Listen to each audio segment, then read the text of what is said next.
halkani waa warbaahinta sida waxaana ahay Zaki Soomaali waxaad ku soo dhawaataan qodobada ugu dooro korona wararka dunida waxaana ka mid noqon doona madaxweyne Farmaajo oo arrimaha doorashooyinka kala hadlay qaramada midoobay gudoomiyaha maxkamadda racfaanka gobolka Banaadir oo xarigga ka jaray maxkamadda degmada Boondheere taliska booliska gobolka Bari oo la kulmay gudoomiyaasha xaafadaha magaaladaasi madaxweyne ku-xigeenka Puntland oo dhagax dhigay wadooyin hor leh qodobada wararka dibadda aad maqal doontaan waxa ka mid noqon doona hal arin oo ay Ethiopia iyo TPLF ay ugu gudbi karaan cunaqabataynta Mareykanka qodobadaasi iyo kuwa kale warkay ku daawan doontaan ee u diyaar garooba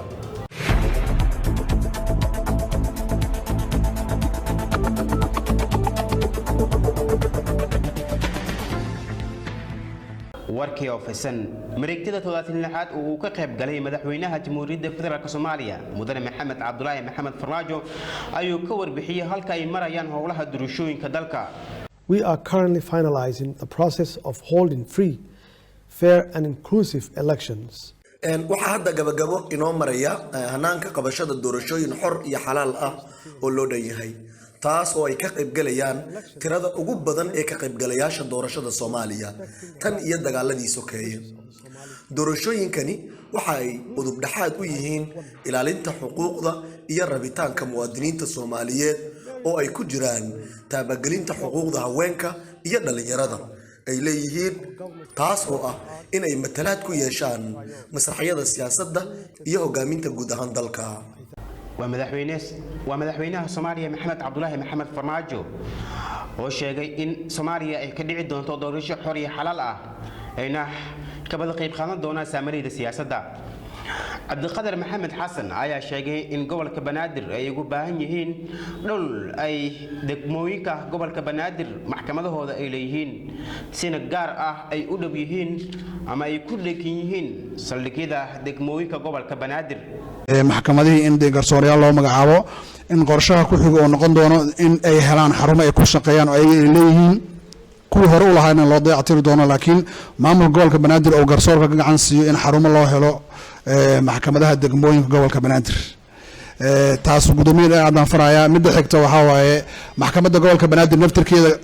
maxkamad la'aantii degmada Boondheere culeysa naga hayay oo ah waxyaabaha ka dhaco annaga markana loo keeno degmooyinka maxkamadahooda dib u celinaa maxkamada ikhtisaaska u leh laakiin maadaama maxkamadda degmada Boondheere aysan lahayn maxkamad maamulka degmada aysan lahayn waxay ahayd in waxyaabaha ikhtisaas u lahaayeen degmooyin kale ay galaan marka maanta wixii ka dambeeyay maxkamadda gobolka Banaadir culays saarnaa jiray oo maqnaashahii garsoorkii degmada Boondheere maanta wixii ka dambeeyo meeshuu ka bixi doonaa عبد القادر oo ka warbixinayay in ay u baahan yihiin dhul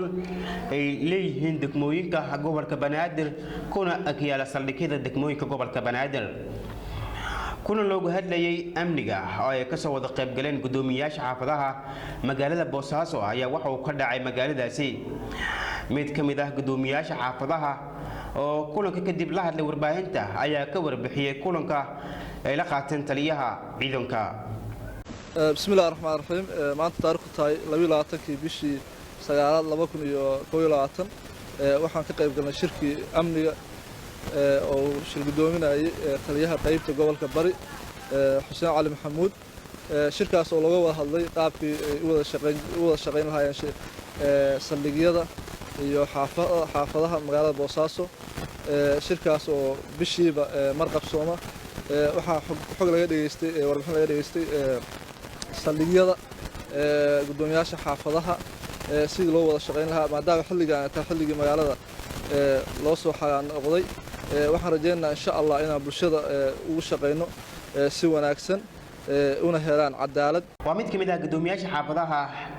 magaaladaasi Boosaaso oo ka warbixiyay warbixinada uu ka dhageystay taliyaha ciidamada booliska gobolkaasi أحمد علمي عثمان كراش مدحويني ku-xigeenka dowlad goboleedka Puntland ayaa dhagax dhigay wada xiriirisa magaalada Laascaanood iyo Garowe waxa uu na sheegay in wadadani wax badan ay u tari doonto bulshada halkaasi sidoo kale waxa uu la dardaarmay hay'adaha dhisay wadadaasi uu na sheegay in ay si wanaagsan dhismaha u wadaan sidii hore loo sheegay way socotaa waa badnaan doontaa waxaanu ka soo bilownay wiiganba waxaanu ku ka shaqeynay ilaa maxay tahay burtinle tan kaloo garoowe birta dheer garoowe sinujiif maanta waa halakan marka inta aanu soo wareegaynay qaar baa kuwan wax qorqoraa waxay lahayn war madaxweyne ku xigeen war goormaad halkan eegaysaa xaggaa eegaysaa war maad tagta halka mar baan siri waa diwaanan anigu ma maqleen ma gabaydaa i doorsal fududaa wuxuu sugayo muu dhowro waa madaxweyne ku-xigeenka Puntland xildhibaano ka mid ah baarlamaanka dowlad goboleedka galmudug ayaa ka qayb galay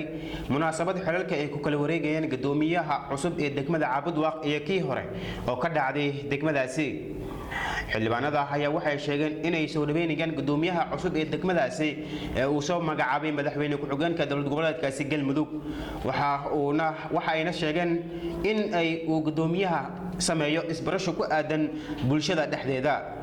maamulkan cusubna hadda waxa la siiyay 90 bari hadii la hadmo 90 waxaan leenahay idin la dheeraanin hadii aan nahay xildhibaan ahaan waxaan diyaar u nahay inaan la shaqeyno maamulka cusub rabaa in halkaan uga mahad celiyo maamulkii hore ee degmada gudoomiye Mahad Cumar runtii waxa ay soo qabteen isagii maamulkiisiba annaga ka xildhibaan ahaan hadii la idmo waa garab istaagi doonaa waan la shaqeyn doonaa si hufan baan ula shaqeynaa hadii la idmo markana warkii dibadda